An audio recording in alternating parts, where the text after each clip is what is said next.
అర్థం చేసుకోండి ఒక్కసారి, ఎంత క్రూరమైనటువంటి వ్యక్తో. ఇవాళ రాష్ట్రాన్ని ఏ రకంగా సర్వనాశనం చేశాడో జగన్ రెడ్డి. రాష్ట్రంలో ఉన్నటువంటి పోర్టులన్నీ కబ్జా చేసి ఈ రకంగా మత్తు పదార్థాల బిజినెస్ చేయడం కోసమా? డ్రగ్ స్మగ్లింగ్లో ఏపీ నెంబర్ 1. వెళ్తాడంట వైజాగ్, సెంట్రల్ జైల్లో కూర్చోబెడతాం జగన్ రెడ్డి. రాష్ట్రాన్ని రకంగా నాశనం చేసి వైజాగ్ వెళ్ళిపోతా ప్యాలెస్ కట్టేసుకున్న 500 కోట్లు తగలేసి, ఇదిగో ఈ మత్తు పదార్థాల వ్యాపారాన్ని వైజాగ్ని ఒక డ్రగ్స్ క్యాపిటల్గా మార్చడానికి ఇవాళ విశాఖ నగర వాసులు, ఉత్తరాంధ్ర ప్రజలు ఆలోచించండి. చంద్రబాబు నాయుడు గారు ఉత్తరాంధ్రని తన గుండెల్లో పెట్టుకున్నారు, విశాఖపట్నాన్ని తన గుండెల్లో పెట్టుకున్నారు.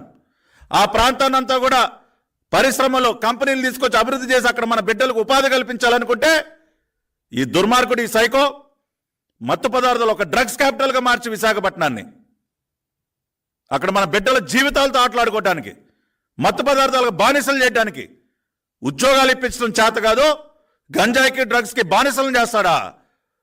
మన బిడ్డల్ని చూస్తూ ఊరుకునే ప్రసక్తే లేదు. ఇదిగోండి క్లియర్గా ఇవాళ ఆధారాలని బయట పెడతా ఉన్నాం. Sandhya aqua exports private limited YCP నాయకుడు పూర్ణచంద్రరావు, కోనం పూర్ణచంద్రరావు సోదరుడైనటువంటి కోనం వీరభద్రరావుకు చెందినటువంటి కంపెనీ. స్పష్టమైనటువంటి ఆధారాలు బయట పెడతా ఉన్నాం. ఇంకా ఏంటి బుకాయిస్తారు మీరు? అడ్డంగా దొరికిపోయారు.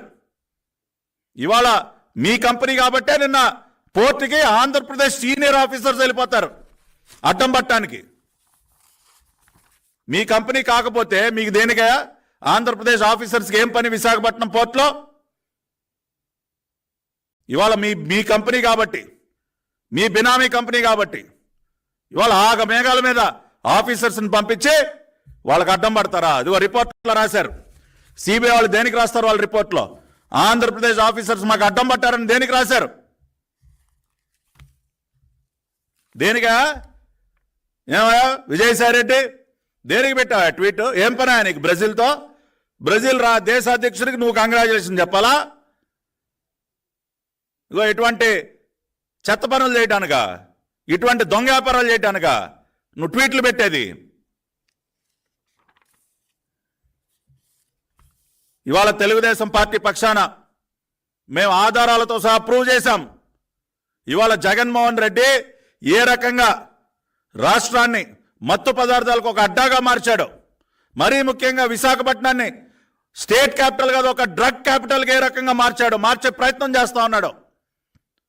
ఇవాళ అన్ని ఆధారాలతో సహా రాష్ట్ర ప్రజల ముందు ఉంచుతూ ఉన్నాం.